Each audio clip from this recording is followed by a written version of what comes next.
ધ્રુવભાઈ પૂછે છે કે મહાવીર સ્વામી ભગવાનને પણ કર્મનો ભોગવો તો કરવો પડ્યો હતો. કાનમાં ખીલા નાખ્યા હતા, પગે અગ્નિ દા દીધો તો, આવું બધું કર્યું હતું. તો એ બધું કેમ? એ અમુક કર્મ ભોગવવા પડે, અમુક કર્મ ભોગવવા પડે. બીજા કર્મ વળી જાય, બધા ભસ્મીભૂત કરી નાખે. મહાવીર સ્વામીને કોઈ કર્મ ભોગવવું જ પડ્યું નથી. આ તો બધું આ આચાર્ય લોકોની પાછળ ચર્ચા કરેલી છે. એક ફક્ત આ કોનમાં બરું વાગ્યું હતું, અને પેલા દેવે મોકણ નાખ્યા હતા ને એવું કર્યું. બીજું કશું કર્મ બહુ ભોગવવા નહીં પડે. એને હોય ને જ્ઞાની પુરુષ જો કર્મ ભોગવવાનું હોય તો જ્ઞાની છે. જ્ઞાની ને કર્મ ભોગવવાનો હોય જ નહીં. અને કર્મ જે છે તે લોકોને એમ દેખાય કે ભોગવે છે, પણ એ જ ભોગવતા ના હોય. લોકોને એમ દેખાય કે આ ભોગવે છે. શાસ્ત્રમાં લખ્યું છે કે બહુ કર્મ ભોગવા. શાસ્ત્ર તો બધા એવું છે, મૂળ શાસ્ત્ર ના ભાવ રહ્યા નથી. આપણે એટલું સમજી રહ્યા જ્ઞાની પુરુષ ને કર્મ ભોગવવાનું હોય નહીં. તો અને જ્ઞાની પુરુષ કોઈ દાડો ત્યાગ કરે નહીં, કોઈ દાડો ત્યાગ ના કરે. હા, ત્યાગ જ્ઞાની પુરુષ કરે નહીં, અજ્ઞાની ત્યાગ કરે. કોણ કરે? અજ્ઞાની ત્યાગ કરે. જ્ઞાની ને તો ત્યાગ સંભવે નહીં. શું કેવાય? ત્યાગ સંભવે નહીં. ત્યાગનું ફળ ધર્મ છે. શું છે? ત્યાગનું ફળ ધર્મ છે. ત્યાગનું ફળ ધર્મ. તે ધર્મ અને અધર્મ નો જ્યાં વસાઈ દીધેલા હોય. શું કહ્યું? જ્ઞાની પુરુષ ને ધર્મ અધર્મ હોય નહીં, શુભાશુભ હોય નહીં, એમને ત્યાગ હોય નહીં. શુભાશુભ તો કેવળ જ્ઞાન થાય પછી ને, એ પેલા તો શુભાશુભ હોય ને. કેવળ જ્ઞાન થયા પેલા તો કરે. એટલે જ્યારથી આત્મજ્ઞાન જાણે ત્યારથી પછી શુભાશુભ નહીં. સંકિત થયા પછી શુભાશુભ નહીં. એટલે મહાવીર સ્વામી તપશ્ચર્યા કરતા હતા એ શું? મહાવીર સ્વામી તપશ્ચર્યા ના હોય, ભગવાન ને તપશ્ચર્યા હતી. આ તો બધા ભગવાન ને તપશ્ચર્યા હોય નહીં, ભગવાન ને બાહ્ય દેખાય એવી તપસ્યા હોય નહીં. કોઈ ભગવાન તપસ્યા હોય દુઃખી થાય છે એવું લાગે ને. ભગવાન દુઃખદ પડે એવું લાગે ને.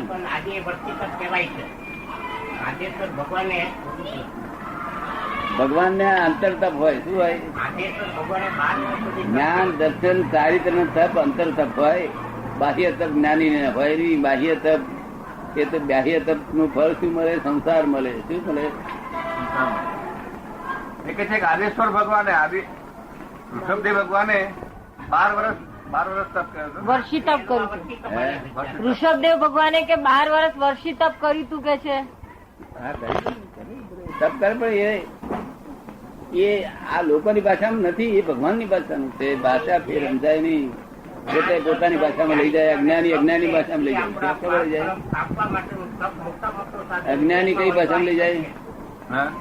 અજ્ઞાની અજ્ઞાન ભાષામાં લઈ જાય. અજ્ઞાન ભાષાની વાત નથી એ વચ્ચે. શું કહ્યું? એમ કે છે કે આ તો શાસ્ત્રમાં લખેલી વાત છે અને જ્ઞાનીએ લખેલી છે હજારો વર્ષ પહેલા. આપણે તો લખ્યું છે પણ પોતાની ભાષા તમારી ભાષામાં નહીં સમજાય. એ જ્ઞાનીની ભાષામાં સમજાય. જ્ઞાનીની ભાષા જુદી અને અજ્ઞાનીની ભાષા જુદી. તમે કહ્યું ને, જ્ઞાની શું કહેવા માંગે છે અજ્ઞાની સમજી શકે નહીં. તમે કહ્યું ને, એ જ્ઞાની સમજી શકે. એ સંજ્ઞા જ ના હોય.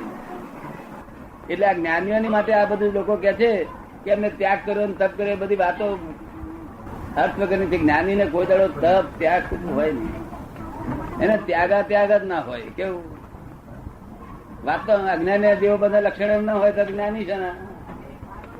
શું નામ છે એમનું? ધીરુભાઈ. હે ધીરુભાઈ. શું આપને જાણવું છે? કે મારે કે જાણવું નથી, તો વાત નીકળી એટલે ચર્ચા કરી.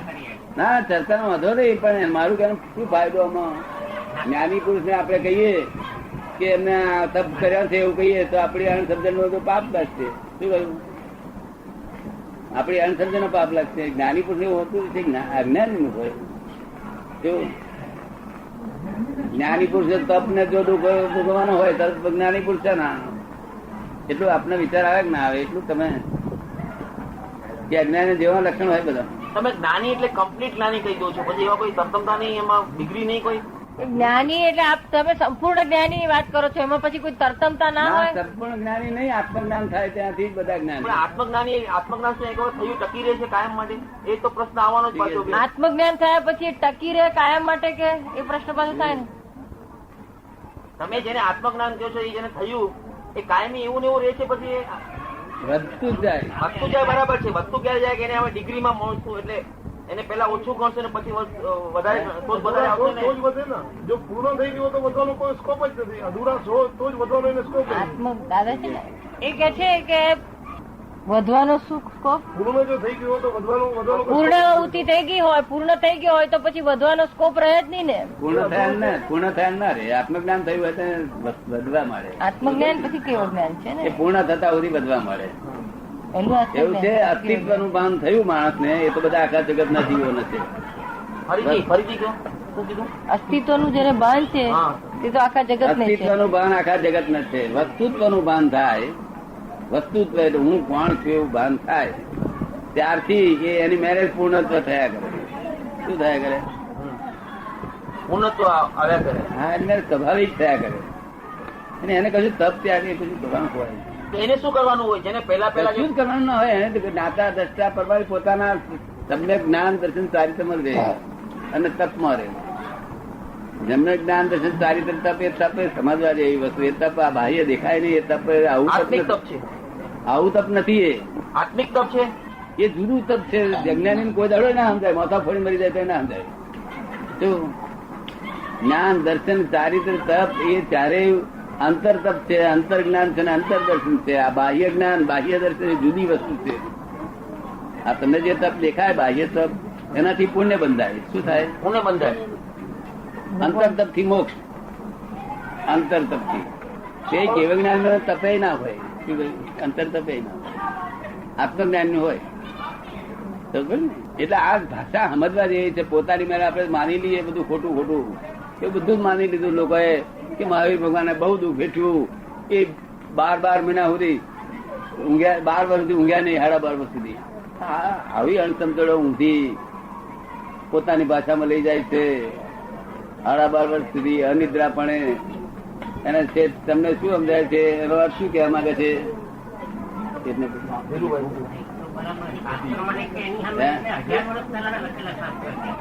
શાસ્ત્રમાં લખેલું છે.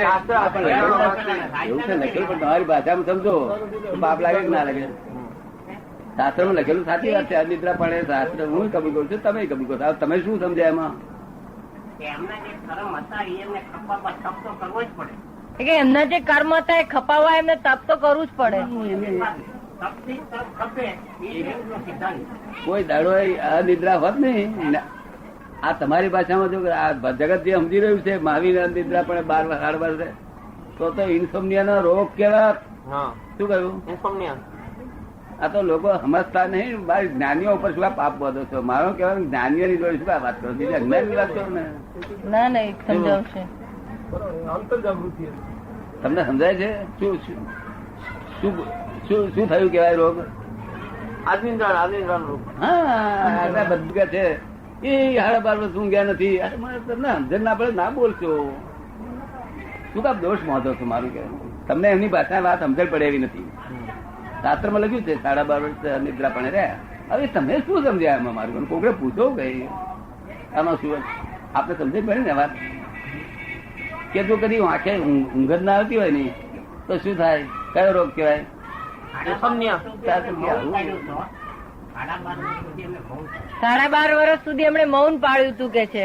મૌન નો સવાલ નથી. મારું કહ્યું 12.5 વર્ષે અનિદ્રા નો અર્થ ના જવું. અનિદ્રા એટલે બિલકુલ જાગ્રત. તેમાં જરાય જોખું નહીં ખાધેલું. જો વાંખે તો બહાર ઊંઘતી હતી. આપડે જોવા જઈએ ને ત્યારે બહાર પગ ઊંઘતા હોય વાંખે. હા, અમે 1 કલાક 2 કલાક ઊંઘીએ પણ નિરંતર જાગ્રત. શું ખબર પડે ને? અનિદ્રા પડે. એટલે એ જ્ઞાનીઓની ભાષા જ્ઞાની પાસે સમજી જોઈએ. પોતાની મેરે માની લે આ સાધુઓ કે આપડે માનીએ અંધે અંધ માથા ફોડે એના જેવી વાતો બધી. તમને ના લાગ્યો અનિદ્રા તો હા તો તમે ભણેલા છો તો આટલું સમજો છો. નહીં તો બીજા તો માણસો અંધું કૂટે નહીં. શું કેટલું શું નામ? ધીરુભાઈ. ધીરુભાઈ ધીરુભાઈ સમજાવ્યું આપને કઈ?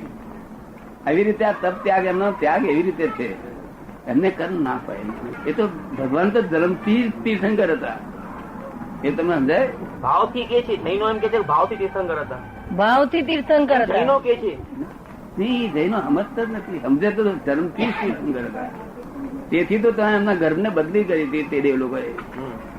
એ કઈ ગપ્પુ નથી મારેલું, જન્મથી જ તીર્થંકર હતા. કેવા હતા? તીર્થંકર હતા.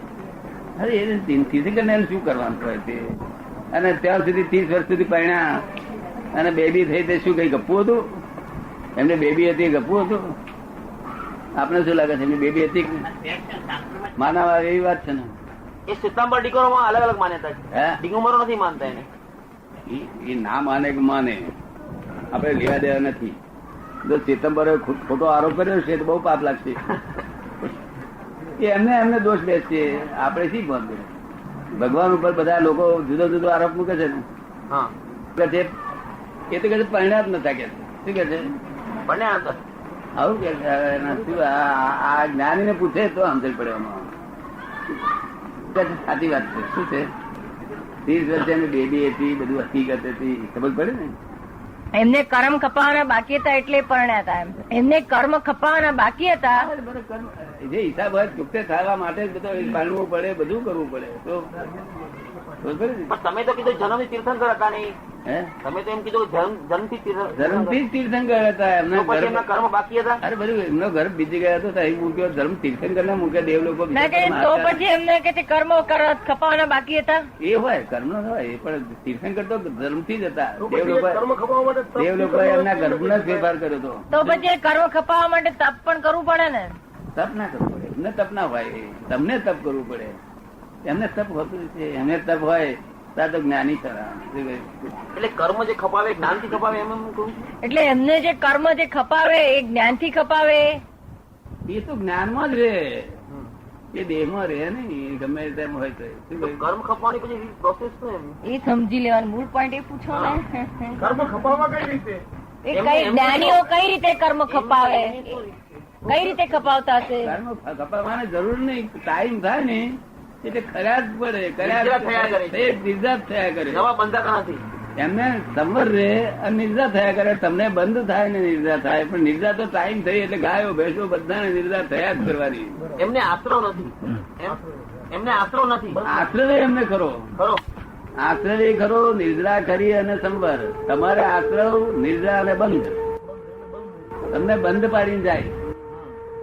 તમારો આશ્રય તમને બંધ પાડીને જાય, ભગવાન નો આશ્રય એમને બંધ ના પાડે. શું કે છે?